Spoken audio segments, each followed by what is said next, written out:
Students, आपकी अब पढ़ाई स्टडी कंटिन्यू आपने कर ली होगी। लास्ट लेक्चर में हमने ऑर्डिनरी मॉलिक्यूलर हाइड्रोजन के बारे में पढ़ा था।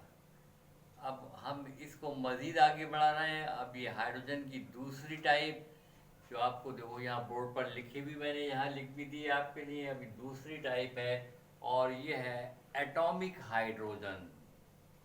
Atomic hydrogen.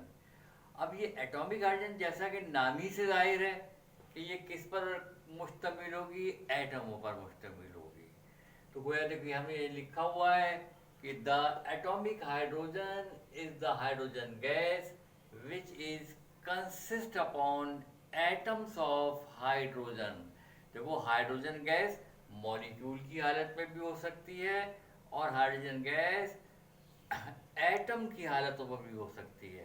तो वो हाइड्रोजन गैस कि जो एटमों पर मुश्तमिल हो वो क्या कहलाएगी, एटॉमिक हाइड्रोजन कहलाएगी।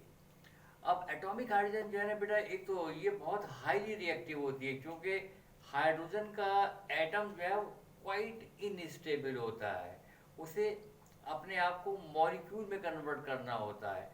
तो इसलिए ये हाईली रिएक्टिव भी है और शॉर्ट लिव्ड भी है, क्योंकि जैसे ही एटम बनेंगे हाइड्रोजन के, अगर हमने इसे इस्तेमाल नहीं किया तो फिर ये फौरन ही तब्दील हो जाएंगे अपने मॉलिक्यूल में। तो शॉर्ट लिव्ड होती है और हाईली रिएक्टिव होती है एटॉमिक हाइड्रोजन। अब एटॉमिक हाइड्रोजन को तैयार कैसे किया जा सकता है, तो अब आपने जो लिखना है बेटा वो है प्रिपरेशन ऑफ एटॉमिक हाइड्रोजन। ये तैयार कैसे की जा सकती है, कैसे प्रिपेयर। अच्छा, यहाँ पर एक बात रह गई और वो ये है कि एटॉमिक हाइड्रोजन एटमों पर तो मुश्तमिल है, मगर इसके लिए एक कंडीशन है और वो क्या है कि ये हाइड्रोजन के जो एटम है वो हाइड्रोजन के अपने ही मॉलिक्यूल को ब्रेक कर कर हासिल किए जाएं। यानी हाइड्रोजन के मॉलिक्यूल को ब्रेक कर कर डिकम्पोज कर कर, अगर आप हाइड्रोजन के मॉलिक्यूल ही से हाइड्रोजन के एटम हासिल करेंगे, वो तैयार करेंगे, वो निकालेंगे, वो बनाएंगे, तो ये एटॉमिक हाइड्रोजन कहलाएगी। यानी एटॉमिक हाइड्रोजन है तो एटम की हालत में, मगर ये हाइड्रोजन के एटम्स हाइड्रोजन के अपने मॉलिक्यूल को ब्रेक कर कर हासिल किए जाएं। अब ये मेथड ऑफ प्रिपरेशन है वो बस यही टेक्निक है कि ये हाइड्रोजन के मॉलिक्यूल को आप ब्रेक कैसे करते हो। देखो दो मेथड हैं इसके। एक तो है by thermal breaking. By thermal breaking यानी हाइड्रोजन के मॉलिक्यूल को जब आप ब्रेक करोगे, तोड़ोगे, तो by the help of heat आप उसे गर्म करोगे, हीट करोगे हाई टेम्परेचर तक, तो हाइड्रोजन के मॉलिक्यूल हीट एब्जॉर्ब कर कर अपने एटमों में कन्वर्ट हो जाएंगे। मगर इसके लिए बड़े हाई टेम्परेचर की ज़रूरत होती है। 5000 डिग्री सेंटीग्रेड का टेम्परेचर आपको देना पड़ता है, ये रिक्वायर्ड टेम्परेचर है। और अगर आप इसकी हीट एब्जॉर्प्शन के हिसाब से देखो तो value of delta H 104 kilo calories पर मोल। It is a tremendous amount of the heat. तो हाई टेम्परेचर पर ये हीट प्रोवाइड करने से ये हीट एब्जॉर्ब होगी और हाइड्रोजन के मॉलिक्यूल एटमों में तब्दील हो जाएंगे। तो आपने देखा कि हाइड्रोजन के एटम हमने हासिल किए हैं, मगर ये एटम हाइड्रोजन के अपने मॉलिक्यूल को ब्रेक कर कर हासिल किए हैं, इसलिए ये कहलाती है एटॉमिक हाइड्रोजन। लेकिन जब आप इसको हाइड्रोजन को हीट अप करोगे हाई टेम्परेचर तक, 5000 डिग्री सेंटीग्रेड टेम्परेचर तक, तो इसका भी खास ख्याल रखना होता है कि हाइड्रोजन को हीट किया जाए इन एब्सेंस ऑफ एयर। क्योंकि अगर हम हवा की प्रेजेंस में करेंगे तो हाइड्रोजन फिर हवा के साथ मिलकर कंबाइन होकर वाटर बना देगी, फिर हमें हाइड्रोजन के एटम नहीं मिल सकेंगे। तो इसलिए in the absence of air इसे गर्म करना होता है। तो बेटा ये तो आपने एक मेथड देखा एटॉमिक हाइड्रोजन का। अब जरा दूसरा मेथड भी देख लो, वो भी समझ लो। आसान आसान बातें हैं ये बिल्कुल। दूसरा मेथड है by thermal by by by the help of electrical discharge. Electrical discharge कह दो या इलेक्ट्रिकल स्पार्क कह दो। ये देखो बड़ा आसान मेथड है, कन्वीनियंट मेथड है और लेस एक्सपेंसिव मेथड है for the preparation of atomic hydrogen. क्यों कि यहाँ तो हमें हीट का खर्चा बर्दाश्त करना पड़ रहा है, लेकिन इसमें क्या करते हैं कि इसमें हम 2 टंगस्टन इलेक्ट्रोड ले लेते हैं और टंगस्टन इलेक्ट्रोड, टंगस्टन जो मेटल है इसके इलेक्ट्रोड लेते हैं और इसके इलेक्ट्रोड पर के दरमियान में स्पार्क पैदा करते हैं और इस इलेक्ट्रिकल स्पार्क के बीच में से हाइड्रोजन, ऑर्डिनरी हाइड्रोजन गैस को हम लो प्रेशर के तहत गुजारते हैं। अब प्रेशर देखिए मैंने यहाँ लिखा हुआ है आपके लिए 1 टॉर 1 मिलीमीटर, आप 1 से 0.1 तक भी ले सकते हो। लो प्रेशर है, इस लो प्रेशर के तहत जब हाइड्रोजन गैस को गुजारा जाएगा इलेक्ट्रोड्स की इस स्पार्क के बीच में से जो हमने प्रोड्यूस किया है, तो जो हाइड्रोजन गैस इलेक्ट्रिक स्पार्क के बीच में से गुजरेगी उसके मॉलिक्यूल एटमों के अंदर टूट जाएंगे। यानी एक बार फिर देखिए हमने यहाँ पर एटॉमिक हाइड्रोजन हासिल कर ली है, लेकिन इस मर्तबा हमने हीट की मदद नहीं ली है बल्कि इलेक्ट्रिकल स्पार्क की मदद ली है। तो ये 2 मेथड है for the preparation of atomic hydrogen. मगर ये ख्याल रहे कि एटॉमिक हाइड्रोजन शॉर्ट लिव्ड है और हाईली रिएक्टिव है। अगर हमें इसको कहीं रिक्वायर है, कहीं इस्तेमाल करना है, तो जैसे ही एटॉमिक हाइड्रोजन हमें मिले उसको उसी वक्त इस्तेमाल कर लेना चाहिए, वरना ये फिर कन्वर्ट हो जाएगी अपने मॉलिक्यूल की हालत में। अब बेटा ये हाइड्रोजन की अब तीसरी टाइप है और ये थर्ड टाइप जो है बेटा ये है nascent hydrogen. Nascent hydrogen, nascent hydrogen ऐसी हाइड्रोजन है कि ये भी एटमों पर मुश्तमिल है। It is also consist upon atoms of hydrogen. मगर अब यहाँ पर जो कंडीशन है वो ये है कि हाइड्रोजन के इन एटमों को किसी कंपाउंड से निकाला जाए।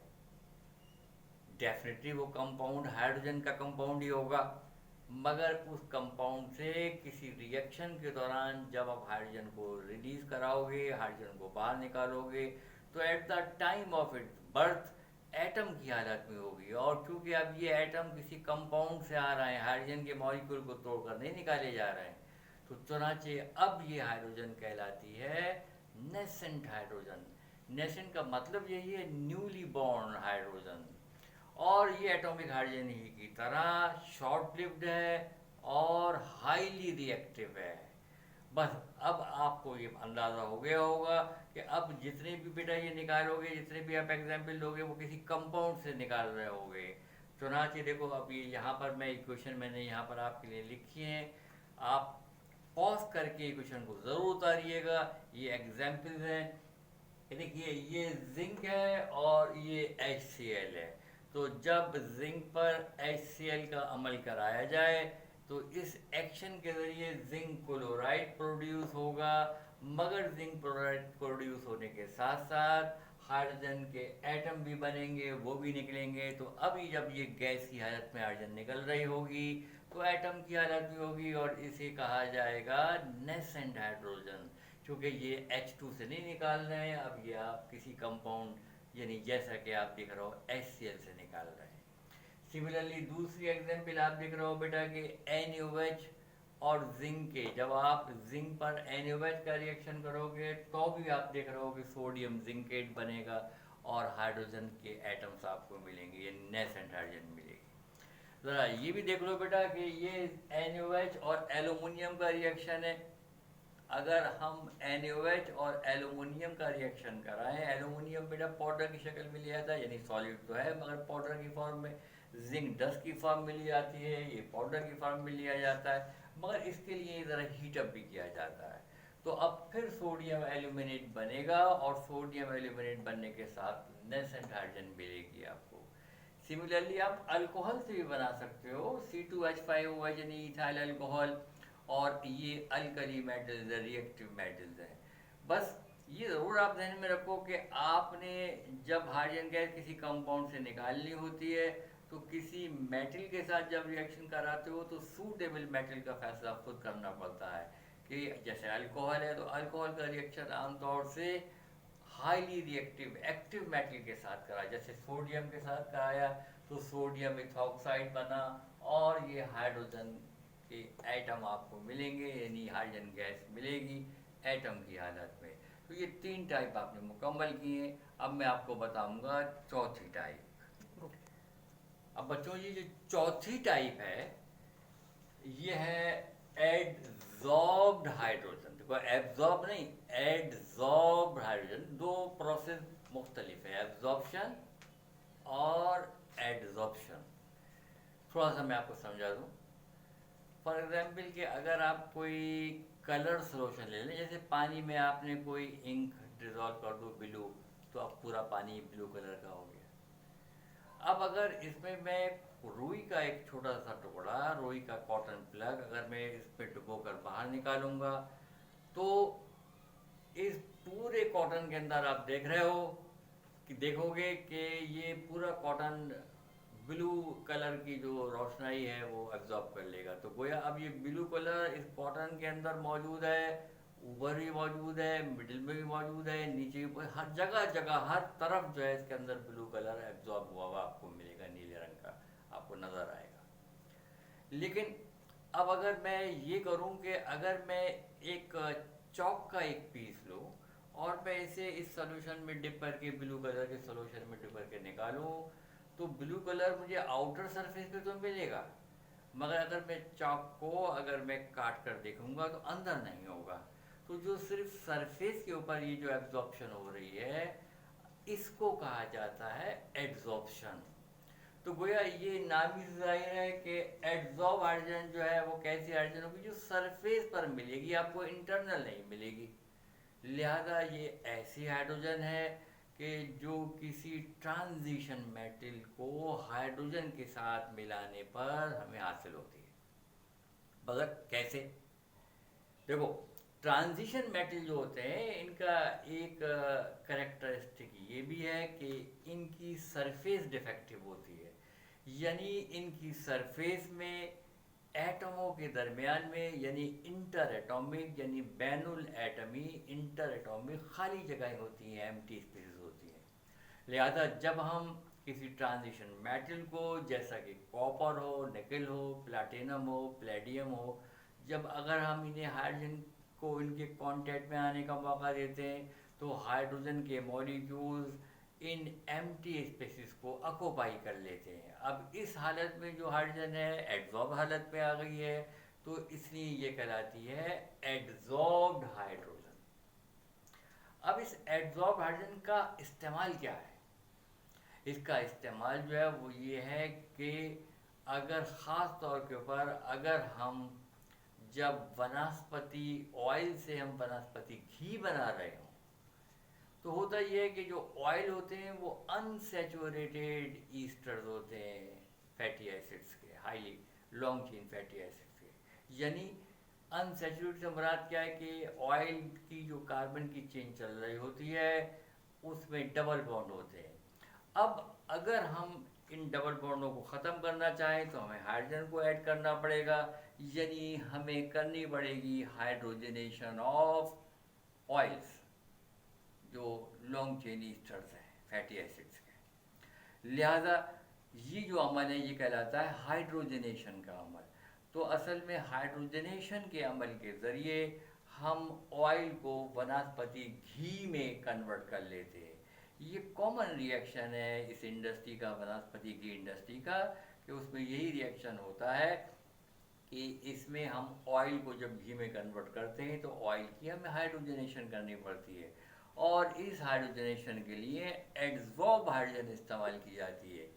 यही वजह है कि निकल को आमतौर से कैटलिस्ट के तौर पर इस्तेमाल किया जाता है ड्यूरिंग हाइड्रोजनेशन ऑफ ऑयल।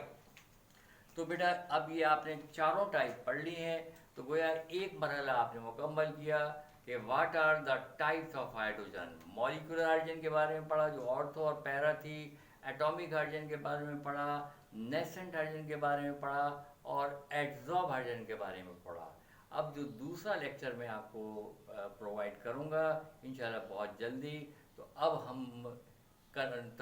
हम जो है वो स्टार्ट करेंगे position of hydrogen in periodic table, और उसके बाद फिर हाइड्राइड, और फिर इसी चैप्टर को कंटिन्यू रखेंगे जब तक ये चैप्टर मुकम्मल नहीं हो जाए। अल्लाह हाफिज़ बेटा, अपना ख़ास ख्याल रखिएगा। कोरोना का ज़माना है, घर से बाहर ना निकलिए, घर ही पर स्टडी कीजिए और जिलानी साहब से रब्ता रखिएगा। Thank you very much.